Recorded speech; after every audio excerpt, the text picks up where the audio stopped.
So what's the easiest swing for senior golfers? Well, I can tell you this, it's different than traditional coaching. And you've come to the right place if you're an experienced golfer or the senior golfer. And I'm going to share with you the 3 key things that make up the best swing for senior golfers. I'm PGA teaching professional Todd Kolb, and I also am in this category of what I call experienced golfers. Now, the thing you've got to remember is that for the senior golfer, the key component is movement. Now, a lot of traditional coaching would tell you to restrict something. Maybe restrict your hip turn, restrict your shoulder turn. Have something in your body that's restricting while something else is moving. But the key for a senior golfer is to have movement. So what are those 3 key things? Let's talk about the first one. It's the one I'm the most passionate about. It has to do with the hips. So as we're addressing the golf ball, for a senior golfer, the easiest swing for a senior golfer is to have some movement. So I want you to watch my hips here. When I swing this club to the top, I want my hips to rotate and I want them to move. Now, how much they move and how much they rotate is a little bit of your own personal style and your own personal preference. But I think a good reference point is at least 45 degrees. So I'll even do this sometimes with my students. I'll have them put a club across their belt, like I'm doing right here, and just have them turn a little bit. All right? Now that's different than maybe what I'm going to call traditional method, where they might tell you to restrict your hip turn, which would look something like this. The hips don't turn, but I'm trying to move my shoulders. Now, as I've said before, if you've watched any of my videos before on this topic, we're not saying that that's necessarily bad information. What we're saying is it's probably not good information for you, the experienced or the senior golfer. So let me go ahead and hit a shot, and I want you to focus on my hip movement, and I'm going to dial in one other thing for you on this hip movement. So here we go. I've got good setup. I'm going to really feel like I turn my hips in the backswing.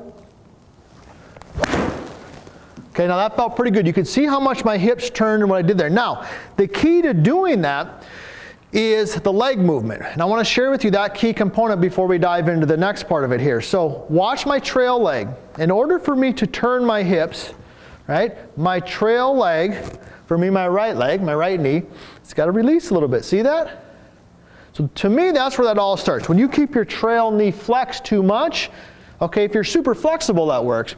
But in order to try to stretch your upper body while keeping your knee flexed is very difficult. So one more time, then we're going to talk about the second part. And this time, I want you to watch my trail knee. So here we go. I'm going to turn my hips, trail leg release a little bit.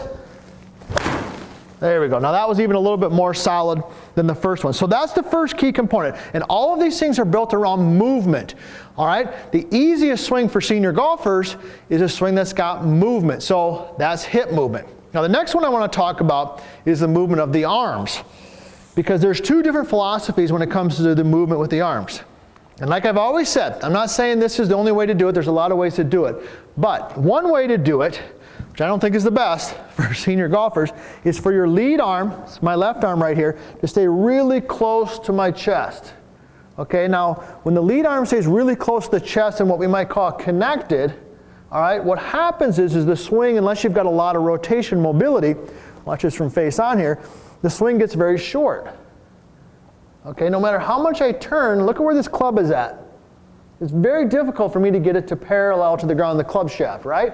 But if I take my lead arm and I let it work a little more straight back and up, now I've got some freedom. See where that club gets? Okay? It gets much higher, and with height comes distance. So if you want some more distance, this is something you want to pay attention to. So let me go ahead and hit a shot, and what I want you to watch is the direction of the lead arm, and what you're going to see is it works more straight back and more up. It's what I call the vertical line. Here we go. Straight back and up. Turn the hips.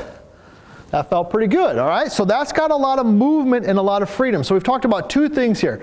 Letting the hips turn, because the trail leg is releasing, and then some freedom in your lead arm. Feel like that lead arm goes a little more straight back and a little bit more up.